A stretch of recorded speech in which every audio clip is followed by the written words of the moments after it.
Leur base aujourd'hui. Direction maintenant l'Afrique du Sud où l'hommage à Nelson Mandela a duré plus de 4 heures. Anonyme et chef d'État, 40 000 personnes rassemblées, c'est moins que prévu. Mais dans le stade de Soweto, il y avait de la ferveur et des discours souvent émouvants, sans compter des poignées de main historiques, notamment entre Obama et Castro. Sylvain Lequel. Une pluie battante comme un signe de bénédiction. Dans le stade de Johannesburg, c'est une cérémonie joyeuse. Pas de larmes, mais des chants, des danses.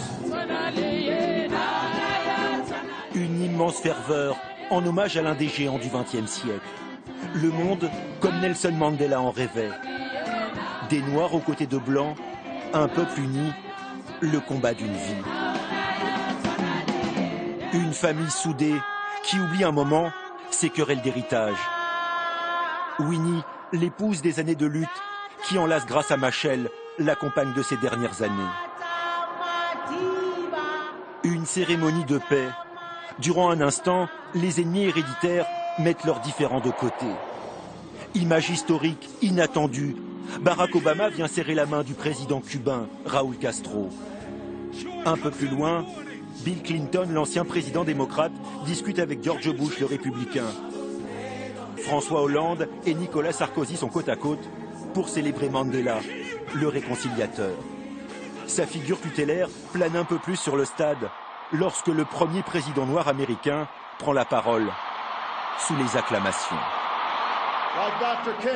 Comme Martin Luther King, il a porté très haut la voix des opprimés pour qu'ils soient entendus, pour cette nécessité morale d'une justice raciale. Il y a trop de dirigeants qui se disent solidaires du combat de Nelson Mandela pour la liberté, mais ne tolèrent pas d'opposition de leur propre peuple. Perpétuer l'héritage, l'idéal de Nelson Mandela, c'est désormais le défi d'une nation, un testament planétaire. Dans le stade aujourd'hui, il y avait aussi d'anciens habitants des townships, ceux qui ont partagé les années de lutte avec Mandela, heureux de vivre ce moment ensemble, mais déçus aussi face à la faible mobilisation de la population. Reportage de nos envoyés spéciaux Marc Dana, Jean-Jacques Buty. Ils sortent du stade comme ils le feraient d'une messe.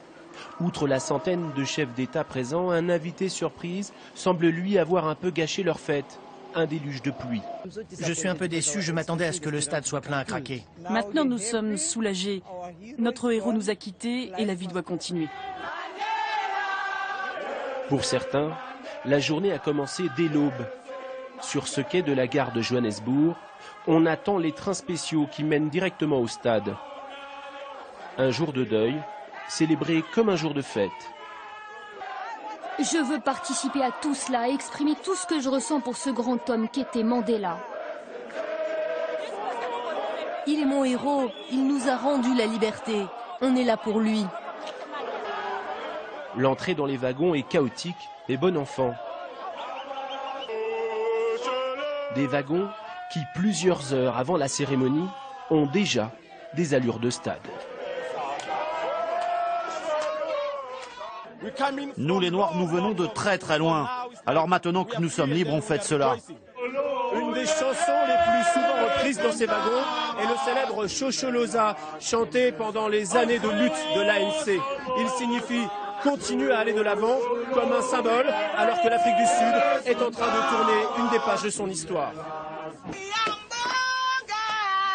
Conscients qu'ils s'apprêtent à vivre un moment historique, rien ne les arrêtera.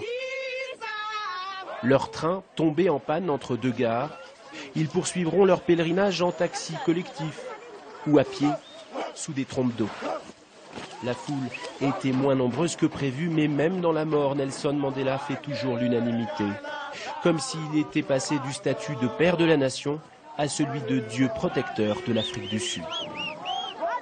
On va maintenant retrouver notre envoyé spécial Emmanuel Lagarde. Bonsoir Emmanuel, vous avez quitté Johannesburg, direction Pretoria, car c'est là que vont se poursuivre les hommages. Oui, effectivement, à partir de demain et pendant 3 jours, le cercueil de Nelson Mandela sera exposé au public dans le bâtiment qui se trouve derrière moi, l'Union Buildings. C'est le siège de la présidence. Et ce bâtiment fut longtemps le symbole du pouvoir blanc de l'apartheid jusqu'à ce que Mandela soit élu le premier président noir du pays et qu'il et son siège ici donc. Pendant 3 jours, chaque matin, le cercueil partira en fait de l'hôpital militaire de Pretoria, la capitale, jusqu'ici, et le gouvernement demande aux habitants de faire une aide d'honneur au cortège à chaque passage. Et puis samedi, ce sera enfin le départ de Madiba pour sa province natale, le Cap Oriental, avant les obsèques dimanche. Des obsèques qui auront lieu dans le village de son enfance, Kounou, c'est là qu'il voulait être enterré. Et cette cérémonie, cette fois, se fera selon les rites de sa tribu d'origine, les Xhosa. Merci beaucoup Emmanuel. Et pour clore cette page, voici la question du Grand Soir 3. Les valeurs prônées par Nelson Mandela vous semblent-elles menacées aujourd'hui? Eh bien, à plus de 43%, vous avez répondu oui à cette question. Mais on attend toujours votre avis sur francetvinfo.fr.